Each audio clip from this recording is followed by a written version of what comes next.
బిర్యానీ చేసేటప్పుడు ఏవేవో మసాలాలేస్తారు. మసాలా వల్ల టేస్ట్ రాదు. మనం చేసే పద్ధతిని బట్టే టేస్ట్ వచ్చిద్ది.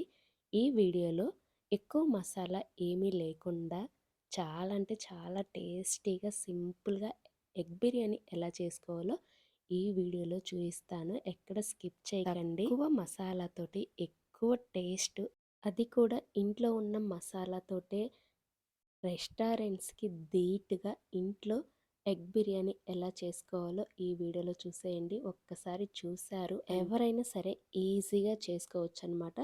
సో, రెసిపీలోకి వెళ్దామా? ఫస్ట్ ఒక మిక్సీ జార్ తీసుకొని అందులోకి అల్లం ముక్కలు, 10 వెల్లుల్లి రెబ్బలు నీట్‌గా పొట్టు తీసి ఏసుకోవాలి. ఇప్పుడు కట్ చేసుకున్న టమాటా ఒక్కటి సరిపోయిద్ది. నెక్స్ట్ టమాటా ఏసిన తర్వాత మెయిన్ అనమాట ఇక్కడ ఫ్రైడ్ ఆనియన్స్. ఇవి 2 ఉల్లిపాయలు మంచిగా ఇలా ఫ్రై చేసుకోవాలి. నేను ఇక్కడ 3 మెంబర్స్ చేస్తున్నాను కాబట్టి నేను ఇక్కడ 2 ఉల్లిపాయలు ఫ్రై చేసుకున్నాను. ఒక టమాటా వేసుకున్నాను. మెజర్మెంట్స్ గుర్తుంచుకోండి. ఇప్పుడు మెత్తగా ఇలా పేస్ట్ చేసి పక్కన పెట్టేసుకోండి. నెక్స్ట్ ఇప్పుడు రైస్ కుక్ చేసుకోవడానికి ఒక పెద్ద ఇలాంటిది ఏదైనా కడాయి తీసుకొని అందులోకి అరగంట నానపెట్టుకున్న బాస్మతి రైస్ వేసుకొని ఇందులోకి వాటర్ పోసుకోవాలన్నమాట. ఈ గ్లాస్ తోటి నేను 2 గ్లాసులు రైస్ తీసుకున్నాను కాబట్టి 6 గ్లాసులు వాటర్ పోసుకోండి సరిపోయిద్ది. ఈ గ్లాస్తో 2 గ్లాసులు తీసుకున్నాను కాబట్టి నాకు 400 గ్రామ్స్ రైస్ వచ్చింది. సారీ, బియ్యం వచ్చాయి. ఇప్పుడు ఏంటంటే మసాలా దినుసులు ఇవన్నీ ఈ వాటర్లో వేసేసుకోండి. చాలామంది మిరియాలు స్కిప్ చేస్తారు, కానీ మిరియాలు స్కిప్ చేయకండి. ఇలా ఈ మసాలా దినుసులన్నీ వేసిన తర్వాత ఇందులోకి ఇప్పుడు రుచికి సరిపడా సాల్ట్ వేసుకోవాలి. నాకు 2 టేబుల్ స్పూన్ సాల్ట్ పడింది. నెక్స్ట్ ఒక చెక్క నిమ్మరసం పిండుకోవాలి. చెక్క మొత్తం పిండేసుకోండి. ఒక దెబ్బ అనమాట. ఇలా లెమన్ పిండేసుకున్న తర్వాత 1 టేబుల్ స్పూన్ నెయ్యి వేసుకోండి. నెయ్యి ప్లేస్లో ఆయిల్ కూడా వేసుకోవచ్చు అనమాట. ఇప్పుడు ఏంటంటే కొంచెం పుదీనా, 4, 5 కరివేపాకు రెబ్బలు వేసుకుంటే సరిపోయిద్ది. ఎక్కువ అవసరం లేదు. ఇవి 2 వేస్తే సరిపోయిద్ది. ఇందులో కొత్తిమీర యాడ్ చేయాల్సిన అవసరం లేదనమాట. పుదీనా, కరివేపాకు అయితే సరిపోయిద్ది. ఇప్పుడు వీటన్నిటిని స్టవ్ మీద పెట్టుకొని మూత పెట్టుకొని ఒక 15 మినిట్స్ కుక్ చేసుకోవాలన్నమాట. మీడియం ఫ్లేమ్లో పెట్టండి, హై ఫ్లేమ్లో అయితే వద్దు. 15 మినిట్స్ తర్వాత మూత తీసి చూస్తే రైస్ 80% కుక్ అయింది. మీకు ఎగ్జాక్ట్గా చెప్పాలంటే మనము రైస్ పట్టుకున్నప్పుడు వెంటనే అవి 2 ముక్కల్లా ఇరిగిపోతాయన్నమాట. అలా ఇరిగిపోతే 80% కుక్ అయినట్టు. సో, చూపిస్తున్నాను కదా ఇలా. ఇప్పుడు ఈ రైస్ని వడకట్టేసుకోండి. ఇలా వడగిన్నెలోకి ఈ రైస్ని అంతా వడకట్టేసుకుంటే వాటర్ అంతా కిందకి డౌన్ అయిపోతాయి. సో, ఇలా స్ట్రెయినర్ చేసుకున్న తర్వాత ఈ రైస్ని పక్కన పెట్టేసుకోండి.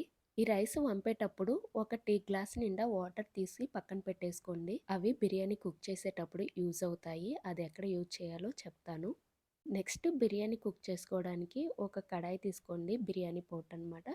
ఒకటి తీసుకొని ఒక గిన్నె అందులోకి మనం ముందుగా ఫ్రైడ్ ఆనియన్స్ చేసి పెట్టుకున్నాం కదా ఆయిల్, దాన్ని బిర్యానీ కోసం యూజ్ చేయొచ్చు. ఏం ప్రాబ్లం ఉండదు. బిర్యానీకి కొంచెం ఆయిల్ ఎక్కువే పట్టిద్ది. ఇప్పుడు బిర్యానీ స్పైసెస్ ఇలా ప్లేట్లోకి రెడీ చేసి పెట్టుకోండి. బిర్యానీ చేసేటప్పుడు మర్చిపోకుండా ఉంటాము.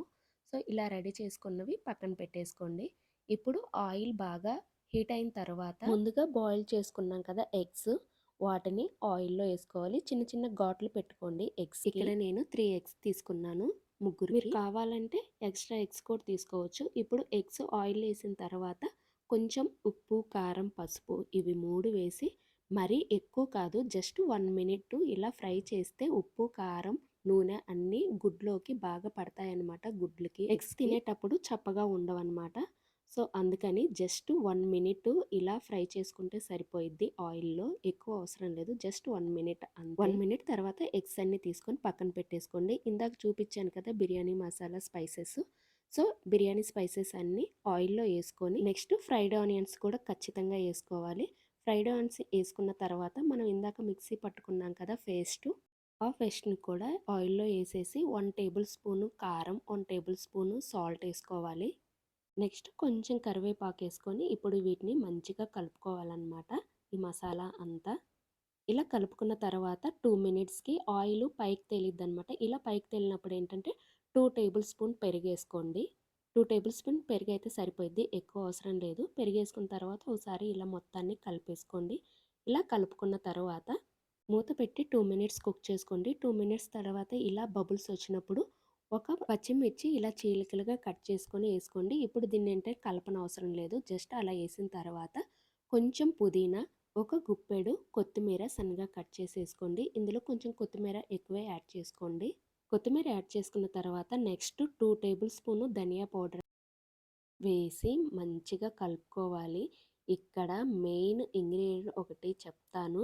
ఇది ఖచ్చితంగా ఎయ్యండి. బిర్యానీ టేస్ట్‌ని మార్చేసే మసాలా అన్నమాట ఇది. మసాలా కాదు, జస్ట్ ఈ ఒక్క పొడేస్తే చాలు. ఇంకా ఏం యాడ్ చేయనవసరం లేదు. గరం మసాలా, బిర్యానీ మసాలా అలాంటివి ఏమి యాడ్ చేయనవసరం లేదు. అదే ఈ పొడి. ఇదేంటంటే జాజికాయ ఉండిద్ది కదా! సో, దాన్ని స్మాష్ చేసుకోండి. ఒక అర స్పూను జాజికాయ పొడి ఏసుకోవాలి. ఈ పొడి ఏసుకోవడం వల్ల బిర్యానీ టేస్ట్ అనేది హైలో ఉండిద్ది. బిర్యానీ టేస్ట్‌ని 10 రెట్లు పెంచిద్దనమాట ఈ పొడి. సో, ఖచ్చితంగా జాజికాయ పొడి యూజ్ చేయండి. టేస్ట్ అనేది చాలా బావుండిద్ది. సో, ఇందాక మనం బిర్యానీలోని వాటర్ తీసుకున్నాం కదా! ఒక టీ గ్లాసు. ఇప్పుడు ఆ వాటర్‌ని ఈ గ్రేవీలోకి ఏసేయండి. ఇప్పుడేంటంటే ఈ వాటర్ తోటి తిప్పకండి. జస్ట్ అంచులు ఇలా తిప్పుకుంటే సరిపోయిద్దనమాట. ఇంకా నెక్స్ట్ రైస్ పెట్టి దమ్ పెట్టేయడమే. రైస్ లేయర్స్‌గా ఏసుకోండి. ఫస్ట్ లేయర్ అయిపోయిన తర్వాత ఇంతకుముందు మనం ఫ్రై చేసి పెట్టుకున్నాం కదా ఎగ్స్. సో, ఆ ఎగ్స్‌ని ఏంటంటే ఫస్ట్ లేయరు రైసు స్ప్రెడ్ చేసాం కదా! ఆ లేయర్ మీద ఈ గుడ్లు కొంచెం ఫ్రైడ్ ఆనియన్స్ ఏసుకొని, మళ్ళీ ఆ గుడ్లు పైన ఇంకో లేయరు రైసు ఇలా పరుచుకోవాలనమాట. సో, ఇలా 2 లేయర్స్‌గా రైసు వేసుకున్న తర్వాత ఇప్పుడు పైన లైట్‌గా కొత్తిమీర, పుదీనా, ఫ్రైడ్ ఆనియన్స్ స్ప్రెడ్ చేసుకొని, ఇప్పుడు కూర గరిటెలోకి నెయ్యి తీసుకొని, నెయ్యిలో కొంచెం పసుపేసుకొని, ఇలా పైన ఇలా స్ప్రెడ్ చేసుకోండి. కలర్‌కి కలర్ వచ్చిద్ది. టేస్ట్ వచ్చిద్దనమాట నెయ్యేయడం వల్ల. ఇక్కడ నేను కలర్ కోసం కలర్ ఏమి యూజ్ చేయట్లేదు. సో, పసుపు యూజ్ చేస్తున్నాను. మీకు నచ్చితే మీరు ఫుడ్ కలర్ ఏసుకోవచ్చనమాట. ఇప్పుడు మూత పెట్టుకొని జస్ట్ 15 మినిట్స్ లో ఫ్లేమ్‌లో కుక్ చేసుకోవాలి. 15 మినిట్స్ తర్వాత స్టవ్ ఆఫ్ బిర్యానీ గిన్నెని దించుకొని కదిలించకండి. ఒక 10 మినిట్స్ వదిలేసేయండి. 10 మినిట్స్ తర్వాత ఇలా మూత తీసి చూస్తే మంచిగా దమ్ అయిపోయి ఉండిద్ది బిర్యానీ. చూసారు కదా ఎంత కలర్‌ఫుల్‌గా ఉందో! అన్నం కూడా అంతే పొడి పొడిలాడుతుంది రైస్ అంతా. ఇలా రెడీ అయిన బిర్యానీని ఒక పెద్ద ప్లేట్ ఇలా బోర్లిచ్చుకొని దాంట్లోకి ఈ బిర్యానీనంతా ఇలా ఒక పెద్ద ప్లేట్లోకి ట్రాన్స్ఫర్ చేసేసుకోండి. సో, చూసారు కదా అడుగనేది అస్సలు మాడలేదు. కరెక్ట్ మెజర్మెంట్స్ అనమాట నేను చెప్పింది. నేను చేసిన బిర్యానీ అయితే గట్టిగా 3 మెంబర్స్‌కి కరెక్ట్‌గా సరిపోయిద్ది.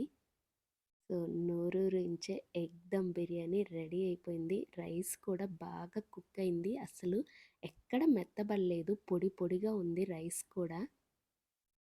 మీరు రైస్ ఆ స్ట్రెచర్ చూస్తేనే మీకు అర్థమయ్యి ఉండిద్ది బిర్యానీ కుదిరింది లేంది.